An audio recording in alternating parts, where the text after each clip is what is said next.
एक बार गौतम बुद्ध के पास एक राजकुमार आता है और कहता है, बुद्ध, आप हमेशा सबसे कहते रहते हैं कि ध्यान करो, लेकिन ध्यान करना तो दूर की बात, मैं तो कुछ समय के लिए आंख बंद करके शांति से बैठ भी नहीं पाता हूँ।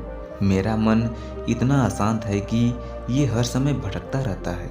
मैं जब भी ध्यान करने बैठता हूँ तो मेरे अंदर विचारों के तूफान उमड़ने लगते हैं, लोगों के बारे में, अपने साथ बीती घटनाओं के बारे में, अपने भविष्य के बारे में, और ऐसे ही न जाने कितने सारे अजीबोगरीब विचार मेरे मन में लगातार उठने लगते हैं। मैं इन्हें रोकने की बहुत कोशिश करता हूँ, लेकिन जब रोक नहीं पाता तो बेचैन होकर ध्यान से उठ जाता हूँ।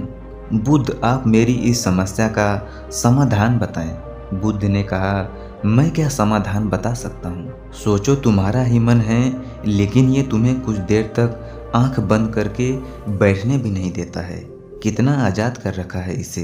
राजकुमार ने कहा, बुद्ध, मैंने बहुत सोचा, लेकिन मुझे अपने इस समस्या का कोई समाधान समझ नहीं आया, इसीलिए मैं आपके शरण में आया हूँ। अब आप ही कोई रास्ता दिखाइए। बुद्ध ने कुछ देर तक राजकुमार के चेहरे के तरफ बड़े ध्यान से देखा और फिर कहा, ठीक है, ये तुम 4 आदतें छोड़ दो और फिर तुम्हारा मन लगने लगेगा। राजकुमार पूरे ध्यान लगाकर बुद्ध की बातें सुनने लगा।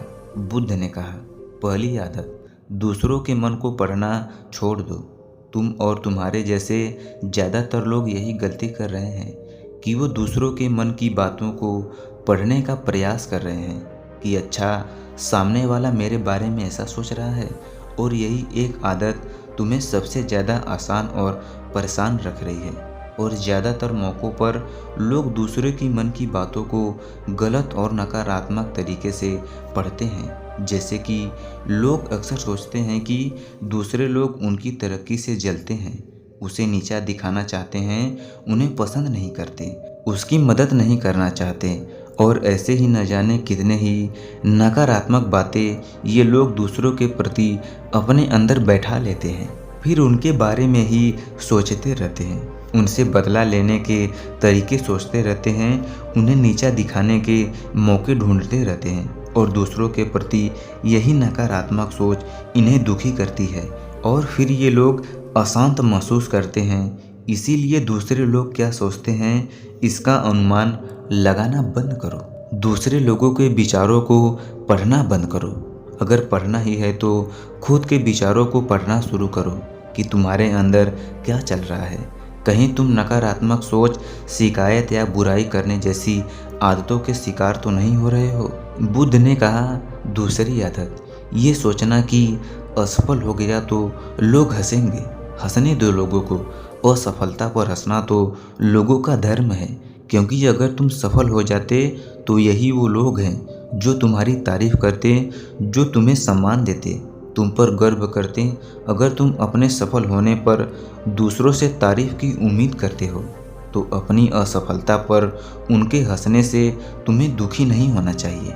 और समस्या भी यही है कि हम इंसान असफलता को बुरा मानते हैं, जबकि असफल होना सफल होने से भी ज़्यादा ज़रूरी है, क्योंकि बिना असफल हुए मेरी सफलता इंसान के अंदर घमंड और दूसरों को खुद से छोटा समझने की भावना पैदा करती है, जबकि असफलता हमें विनम्र रहना, धैर्य रहना और लगातार प्रयास करना सिखाती है। इसीलिए असफलता को बुरा मत समझो, और अगर तुम्हारे काम में असफल होने की संभावना नहीं है तो इसका अर्थ ये है कि तुमने अपना लक्ष्य अपनी क्षमताओं से छोटा बनाया है।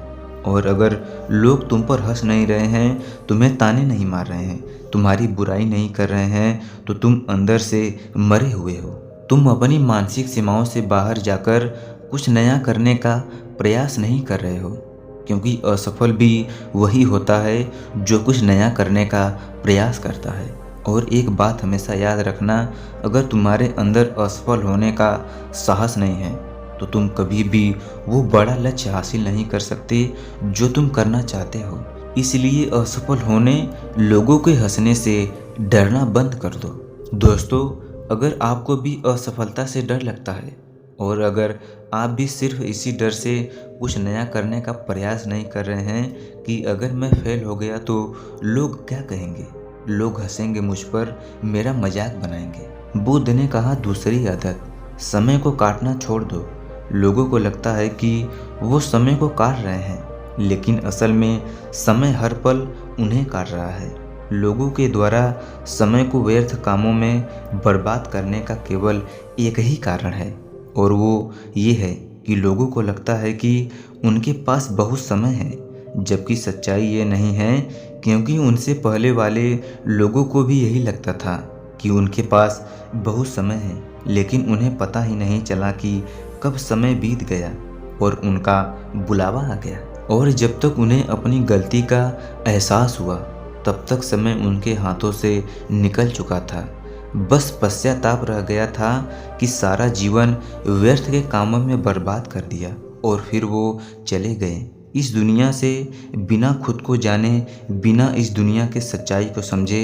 इसलिए जब तक ये जीवन है, इसे सार्थक कामों में लगाओ, खुद को जानने में, दूसरों की मदद करने में, लोगों को सही राह दिखाने में, मानवता के कल्याण में। और दूसरी बात, समय को बर्बाद करने से आज तक किसी को खुशी नहीं मिली है।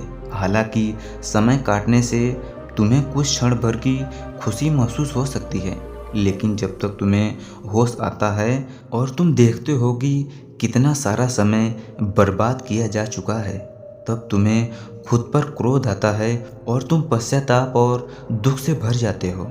और फिर यही दुख और पश्चाताप का भाव तुम्हारे अंदर तनाव पैदा करता है और तुम अशांत हो जाते हो और लगातार उसी गलती के बारे में सोचते रहते हो। फिर तुम्हारा किसी भी काम में मन नहीं लगता और तुम उदास रहने लगते हो, और यही चक्र लगातार चलता रहता है, जिसकी शुरुआत हुई थी समय को काटने से। इसीलिए समय को काटना बंद करो और वो करना शुरू करो जो ज़रूरी है। बुद्ध ने कहा चौथी आदत, ये सोचना छोड़ दो कि तुमसे बड़े बड़े लोग नहीं कर पाए तो तुम कैसे कर पाओगे। असल में दूसरों से खुद की किसी चीज़ में तुलना करना ही व्यर्थ है, जबकि परिस्थितियाँ अलग है, सबकी सोच अलग है। और क्या हुआ अगर दूसरे नहीं कर पाए, तो हो सकता है कि तुम ही कर जाओ, क्योंकि अक्सर वही लोग इतिहास रखते हैं जिनसे ज़्यादा उम्मीद नहीं होती है। और फिर हो सकता है कि जिसे तुम बड़ा समझ रहे थे, जिसके लिए तुम सोच रहे थे कि उसने बहुत मेहनत की, बहुत प्रयास किया, उसने कभी उतना प्रयास किया ना हो, केवल मेहनत करने का दिखावा किया हो। क्योंकि ज़्यादातर लोग कभी उतनी मेहनत ही नहीं करते जितनी उन्हें अपनी लक्ष्य प्राप्ति के लिए करनी चाहिए, और दूसरे लोगों के सामने ये दिखाने का प्रयास करते रहते हैं कि मैंने तो बहुत मेहनत की थी, लेकिन मेरी किस्मत ही खराब थी। और यही वो लोग हैं जो दूसरों के बातों ही बातों में कहते रहते हैं कि जब इतनी मेहनत करने के बाद मैं सफल नहीं हो पाया तो तुम कैसे हो पाओगे। लेकिन अंदर ही अंदर ये इस बात को जानते हैं कि उन्होंने कभी इतनी कोशिश ही नहीं की थी जितनी उन्हें करनी चाहिए थी। ये सब दूसरे के नज़रों में अपनी इज्जत बचाने के लिए, और इस डर से कि कहीं दूसरा व्यक्ति इनसे आगे न निकल जाए, ये अपने अधूरे प्रयास की सेखी बघारते रहते हैं और दूसरों को डराते रहते हैं कि जब मैं नहीं कर पाया तो तुम कैसे कर पाओगे। इसीलिए किसी दूसरे असफल व्यक्ति को देखकर ये सोचना छोड़ दो कि तुम भी असफल हो जाओगे। तुम बस अपना सर्वश्रेष्ठ प्रयास करो और बाकी सब समय पर छोड़ दो। बुद्ध ने आगे कहा, अगर तुमने ये 4 आदत छोड़ दी तो तुम्हारा मन एकदम शांत हो जाएगा और फिर तुम जहाँ चाहोगे वहाँ अपना मन लगा सकते हो। इतना कहकर बुद्ध मौन हो गए और राजकुमार को भी अब समझ आ चुका था कि उसे क्या करना है। उसने मन ही मन उन विचारों, उन आदतों को छोड़ने का निश्चय किया और बुद्ध को धन्यवाद कर वहाँ से चला गया। दोस्तों, उम्मीद है कि इस वीडियो से आपको बहुत कुछ सीखने को मिला होगा। जाने से पहले हमारे चैनल को सब्सक्राइब जरूर कर दीजिएगा। हमें आपके प्यार और सपोर्ट की ज़रूरत है। धन्यवाद।